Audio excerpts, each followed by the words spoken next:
माँ माँ वो फिर से आ गई है। वो देखो कमरे में खड़ी होकर मुझे ही घूर रही है। आप लोग मेरी बात का यकीन क्यों नहीं करते? बोली जाएगी मुझे। हाँ। तेरे कमरे में कोई नहीं है बेटा, तुझे वहम हो रहा है। दवाइयाँ खाकर सो जा मेरे बच्चे, कुछ नहीं है यहाँ। नहीं, कोई दवाई नहीं खानी मुझे। आप लोग बाहर बाहर नींद की दवाइयाँ खिलाकर मुझे सुला देते हो। वो यही है, मेरे आसपास ही है। उसका पूरा शरीर जगह जगह से कटा फटा है, आंखों से खून बह रहा है। मैं जितना चिल्लाता हूँ उतना ही मुस्कुराती है वो। देखो अभी भी मुझे देखकर मुस्कुरा रही है। पता नहीं क्या हो गया है मेरे बच्चे को। जरूर कोई बुरी आत्मा है जो इसे दिखाई दे रही है। मैं आज ही इसके लिए बड़े पंडित जी के पास जाकर धागा बनवा कर लाती हूँ। विनेश की माँ माधुरी बेटे की बिगड़ती हुई हालत को देखकर बहुत परेशान थी। इसलिए उसी दिन वो बड़े पंडित जी के पास जाती है और एक धागा लाकर अपने बेटे की बाजू में बांध देती है। विनेश के अचानक से बदलते हुए व्यवहार को कोई नहीं समझ पा रहा था। उसे अपने आसपास कोई ऐसी लड़की दिखाई दे रही थी जिसे परिवार में बाकी कोई भी नहीं देख पा रहा था। रात का समय था। विनेश अपने कमरे में आराम कर रहा था। आधी रात के समय विनेश की छोटी बहन रिंकी को प्यास लगती है और वो पानी पीने के लिए रसोई की तरफ जाने लगती है। अचानक ही उसे भाई के कमरे से कुछ अजीब सी आवाजें सुनाई देती है। उन आवाजों को सुनकर रिंकी घबराकर विनेश के कमरे के दरवाजे पर जाती है, लेकिन दरवाजा अंदर से बंद था। वो दौड़कर कमरे की खिड़की पर पहुंचती है तो देखती है सामने उसका भाई बालकनी की मुंडेर पर खड़ा हुआ नीचे देख रहा है। अचानक वो मुड़कर अपनी बहन की तरफ देखता है। उसके चेहरे पर एक भयानक सी मुस्कान थी जिसे देखकर रिंकी का दिल दहल गया था। इससे पहले कि रिंकी कुछ कर पाती, विनेश वहां से नीचे कूद जाता है। एक क्षण के लिए रिंकी की आंखों के आगे अंधेरा छा गया था। अगले पल रिंकी के मुंह से एक भयानक चीख निकलती है जिसे सुनकर रिंकी के माँ बाप दौड़ते हुए वहां पहुंच जाते हैं। रिंकी अपना सर घुटनों में छुपाए लगातार रोए जा रही थी। किसी तरह सुबकते हुए उसने उंगली से विनेश के कमरे की ओर इशारा किया और एक बार फिर से फूट फूट कर रोने लगी। कुछ पलों में विनेश के साथ हुई अनहोनी के बारे में घर में सभी लोग जान चुके थे और चारों ओर अफरा तफरी मच गई थी। 3 दिन बाद काश के कुछ दिन पहले ही मैं उसे पंडित जी के पास ले जाती तो शायद आज मेरा बेटा जिंदा होता। अरे बस करो अपनी यंत्र तंत्र मंत्र की बातें। कोई भूत प्रेत नहीं दिखाई देता था उसे। दिमागी रोग से बीमार था तुम्हारा बेटा और इसी दिमागी बीमारी ने जान ली है तुम्हारे बेटे की। अच्छी तरह समझ लो इस बात को। तुम्हारे जैसे लोग ही समय पर इलाज करने की बजाय झाड़ फूंक में समय वेस्ट कर देते हैं और उसके बाद जब बात हाथ से निकल जाती है तो सर पकड़कर रोते रहते हैं। गलती तो मेरी भी थी ना जो मैं तुम्हारी बातों में आ गया, लेकिन अब किया भी क्या जा सकता है। जो होना था वो तो हो गया। अब तो रिंकी ही हमारा सब कुछ है। रिंकी अभी बस 18 साल की थी। इतनी छोटी सी उम्र में उसने अपनी आंखों के सामने अपने भाई को मरते हुए देखा था। इस बात का उसके मन पर बहुत गहरा असर पड़ा था। इस घटना के बाद रिंकी ने किसी से भी बहुत ज्यादा मिलना जुलना हंसना बोलना कम कर दिया था। वो दिन रात सिर्फ अपने कमरे में बैठकर पढ़ाई करती रहती, मानो एक जुनून सवार हो गया था उसके सर पर। रिंकी बेटा, जो होना था सो हो गया। अब तेरे इस तरह कमरे में बंद होकर अकेले रहने से कुछ नहीं होगा। बेटा, घर से बाहर निकला करो, दोस्तों से मिला जुला करो। ऐसे कैसे चलेगा? मुझे साइकेट्रिस्ट बनना है माँ। उन सभी लोगों को ठीक करना है जिन्हें भाई की तरह मानसिक बीमारी है। मैं नहीं चाहती कि भाई की तरह दुनिया में अब कोई और अपनी जान इस बीमारी से गंवाए। 10 साल बाद अपनी मेहनत और डेडिकेशन के चलते रिंकी एक सक्सेसफुल साइकेट्रिस्ट बन चुकी थी। उसने जानबूझकर क्रिटिकल पेशेंट केयर डिपार्टमेंट ही चुना था। वो अपने दिन का ज्यादातर समय क्रिटिकली इल पेशेंट के साथ ही बिताती थी। हर एक मानसिक बीमारी से जूझ रहे पेशेंट में उसे अपना भाई विनेश दिखाई देता था। इसलिए ऐसे पेशेंट को ठीक करने में वो अपनी जान लगा देती थी। डॉक्टर, एक क्रिटिकल पेशेंट आया है, प्लीज जल्दी कीजिए। नर्स के इतना कहते ही रिंकी तेजी से इमरजेंसी वार्ड की तरफ जाने लगती है। अरे पागल नहीं हूं मैं, जाओ तुम सब के सब यहाँ से जाओ। मैंने कहा ना मैं पागल नहीं हूँ। सब मारे जाएंगे, तुम सब एक एक करके मारे जाओगे ना, तब तुम्हें पता चलेगा कि मैं सच कह रहा था। देखो, कोई तुम्हें पागल नहीं कह रहा है, लेकिन थोड़ा सा शांत हो जाओ। अभी डॉक्टर साहब आएंगे और आपका चेकअप करेंगे। आपको घबराने की बिल्कुल भी जरूरत नहीं है, बस शांत हो जाओ और गहरी सांस लो। मौत मेरे सामने खड़ी है और तुम मुझे शांत रहने के लिए कह रही हो। आज रात तक ले जाएगी वो मुझे अपने साथ। बुला लो तुम अपने डॉक्टर को। जितनी दवाइयाँ खिला सकते हो खिलाओ, उसके ऊपर तुम्हारी दवाइयों का कोई असर नहीं होने वाला। डॉक्टर, मैंने अपनी लाइफ में ऐसा केस कभी अटेंड नहीं किया। ये पेशेंट तो बहुत वायलेंट हो रहा है। इसने अकेले ही 2 वार्ड बॉय को ढकेल के दूर फेंक दिया है। इसने 2 वार्ड बॉय को ढकेल के दूर फेंक दिया। इसकी कंडीशन देख रही हो, आंखों के नीचे काले गड्ढे हो गए हैं। शरीर में ऐसा लग रहा है कि खून ही नहीं है। 10 कदम भी ठीक से नहीं चल पाएगा ये, और 2 आदमियों को ढकेल दिया। वही तो मैं बोल रही हूँ ना डॉक्टर, मुझे तो ये कुछ और ही केस लग रहा है। तुम जाओ, जाकर अपना काम करो। नर्स हो ना, कैसी बातें कर रही हो? ऐसा करो, हॉस्पिटल की जॉब छोड़ो और किसी तांत्रिक के साथ ज्वाइन कर लो। कहानियां अच्छी सुनाती हो। नर्स को डांटने के बाद रिंकी पेशेंट के पास जाती है। देखो, एकदम शांत हो जाओ। हम कुछ नहीं करने वाले हैं तुम्हारे साथ। और किसने कहा कि तुम बीमार हो? बिल्कुल भी बीमार नहीं हो तुम, ठीक है? कोई दवाई, कोई इंजेक्शन कुछ नहीं देंगे तुम्हें। यहाँ एडमिट भी नहीं करेंगे। बस मेरे साथ थोड़ी देर बात तो कर सकते हो ना? अपना दोस्त समझ लो मुझे। ये देखो, मैंने अपना डॉक्टर वाला कोट भी उतार दिया। अब तो मुझे अपनी फ्रेंड समझ सकते हो ना? अच्छा बताओ, क्या हो रहा है तुम्हारे साथ? मुझे पता है कोई तुम्हारी बात नहीं सुनता। मैं सुनूंगी। जो भी तुम्हें फील हो रहा है सब बताओ मुझे, बिल्कुल डिटेल में। ये सब कुछ कब शुरू हुआ और कैसे हुआ, और इस समय तुम क्या फील कर रहे हो? कोई जल्दी नहीं है, मैं हूं यहाँ पर तुम्हारे साथ। जितना वक्त लगे, टेक योर टाइम। रिंकी की जादुई आवाज सुनकर कुछ पल के लिए पेशेंट अनुज शांत हो गया था। वो सामने रखी चेयर पर बैठ जाता है और टेबल पर रखा 2 गिलास पानी एक ही सांस में पी जाता है। तुम एक डॉक्टर हो, तुम्हें शायद मेरी बात पर यकीन नहीं होगा। मुझे भी यकीन नहीं था जब मैंने अपनी आंखों के सामने अपने पापा को जब उस रोड एक्सीडेंट में मरते हुए देखा था, तो सबने मुझे यही समझाया था कि मौत पर किसी का बस नहीं चलता। लेकिन मैं गलत था। मौत पर बस इंसानों का बस नहीं है, लेकिन वो चाहे तो मौत को अपने इशारों पर नचा सकता है। मैं समझ नहीं पा रही हूँ, तुम कहना क्या चाह रही हो? वो मतलब कौन? तुम देखना चाहती हो? जल्दी ही तुम उसे देखोगी। तुम्हारा मतलब क्या है? देखो, तुम छोड़ो ये सब, शांत हो जाओ। तुम्हें हेलुसिनेशन हो रहे हैं। ये बस एक मानसिक बीमारी है जिसका इलाज हो सकता है। This is a severe case.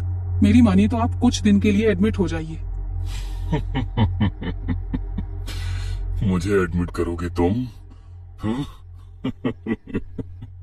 मेरा समय आ चुका है। वो आज मुझे लेकर ही जाएगी और अब तुम्हारी बारी है।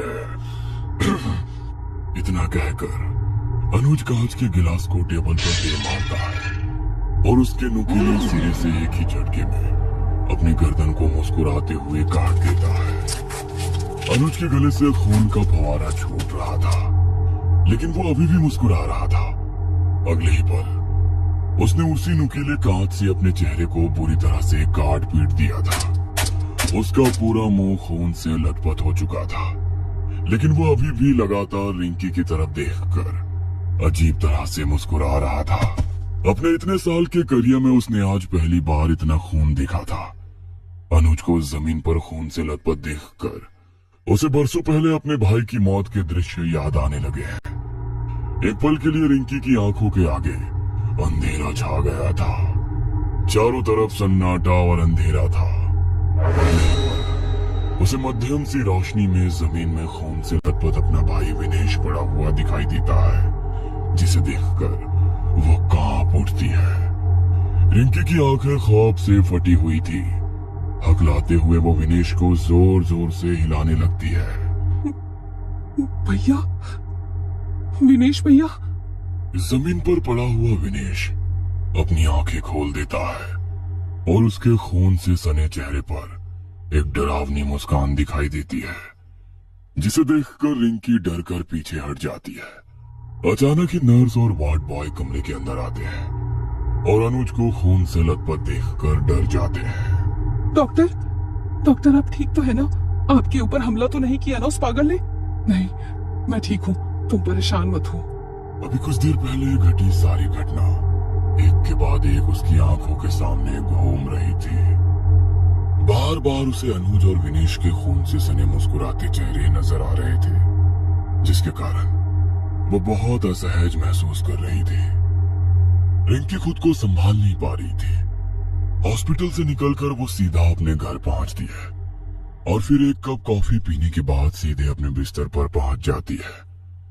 कुछ ही देर बीता होगा कि उसे दरवाजे की घंटी बजने की आवाज सुनाई देती है। रिंकी दरवाजा खोलती है तो वहां उसे बस एक छोटा सा लिफाफा दिखाई देता है। ये कौन रख गया है? न नाम है न पता है, स्ट्रेंज। रिंकी लिफाफा खोलती है तो उसके अंदर रखे सामान को देखकर मानो उसकी सांसें हलक में अटकी रह जाती है। अंदर कुछ तस्वीरें थी जिन्हें देखकर रिंकी को अजीब सी घबराहट होने लगी थी। लिफाफे के अंदर पहली तस्वीर उसके पेशेंट अनुज की थी, दूसरी उसके भाई विनेश की और तीसरी उसकी खुद की। सभी तस्वीरों में एक असामान्य बात ये थी कि उन सभी के चेहरे बुरी तरह से कटे हुए थे और फिर भी वो मुस्कुरा रहे थे। इन 3 तस्वीरों के अलावा भी उसमें एक चौथी तस्वीर थी। रिंकी नहीं जानती थी कि वो चौथी तस्वीर किसकी है। मनोवैज्ञानिक होने के बावजूद रिंकी को महसूस हुआ जैसे डर से उसके हाथ पांव ठंडे पड़ रहे हैं। अपने हाथों को आपस में रगड़ते हुए वो फ्रिज से दूध निकालकर एक बार फिर कॉफी बनाने लगती है। रिंकी फ्रिज के डोर के रिफ्लेक्शन में खुद को देखने की कोशिश करती है, तभी उसे अपने पीछे किसी की इमेज फ्रिज के डोर में नजर आती है।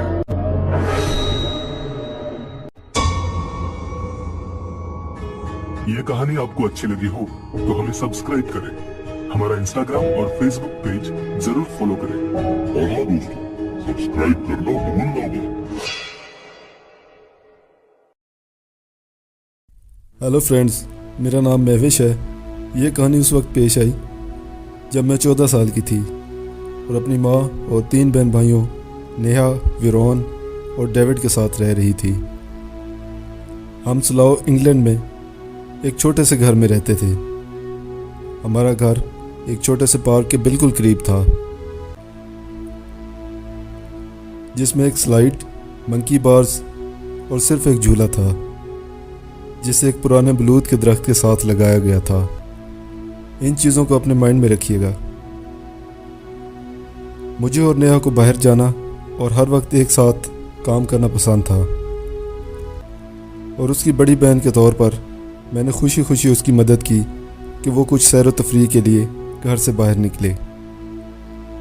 हम प्ले ग्राउंड में पहुँचे और देखा कि एक लड़की झूले पर अकेली बैठी है। ये काफ़ी हैरान कुन था क्योंकि ये मंडे की सुबह थी और उन दिनों मंडे को कोई भी पार्क में नहीं जाया करता था। उसके लंबे लंबे बाल और उसकी आंखों के नीचे भारी से हल्के थे। उसके होंठ कच्चे और टूटे फूटे थे। उसने नीले रंग का लिबास पहना हुआ था जो फटा हुआ और गंदा था। फिर भी वो वहीं बैठी एक अजीब सी मुस्कुराहट के साथ ज़मीन की तरफ देख रही थी। मैंने कई बार ऐसे खौफनाक मंजर देखे हुए थे, इसलिए उस लड़की को देखकर मुझे कुछ अजीब सा महसूस होने लगा था। मैंने अपनी बहन को इससे दूर रहने का कहा, लेकिन उससे पहले कि मैं कोई बात कर पाती, नेहा खुशी खुशी उसके पास भागती हुई चली गई, क्योंकि वो एक नए दोस्त के साथ खेलना चाहती थी। जहाँ मैं खड़ी थी वहाँ से मैंने देखा कि वो दोनों कुछ बातें करने लगी हैं और ये ठीक लग रहा था क्योंकि वो लड़की एक नॉर्मल सी मुस्कुराहट के साथ मुस्कुराई और दोनों लड़कियाँ एक साथ खेलने लगीं। मैंने सुकून की सांस ली और एक बेंच पर बैठ गई और अपने फ़ोन पर स्क्रॉल करने लगी।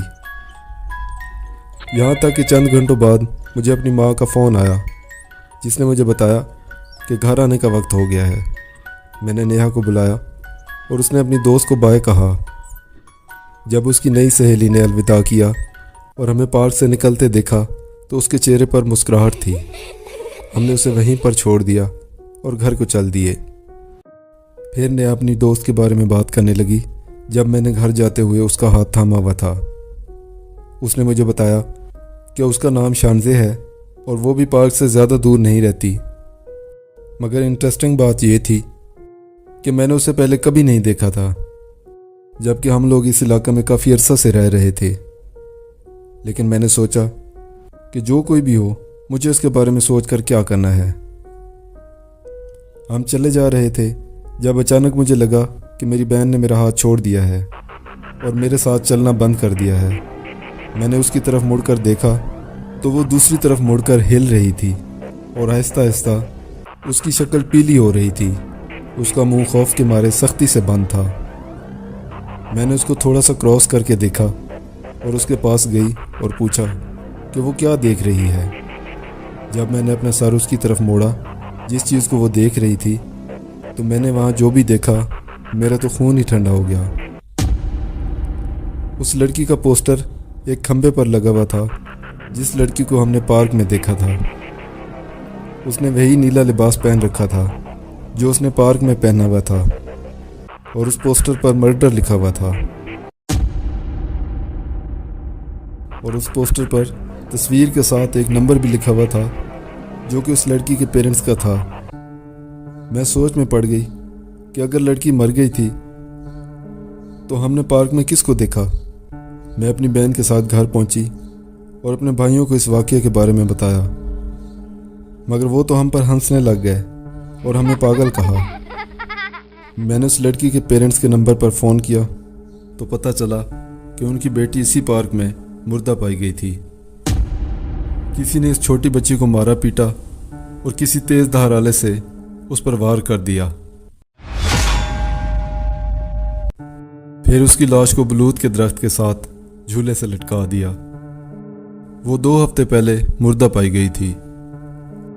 नेहा और मैं इस नई इन्फॉर्मेशन के बाद घबरा गए और फिर कभी इस पार्क में वापस नहीं गए।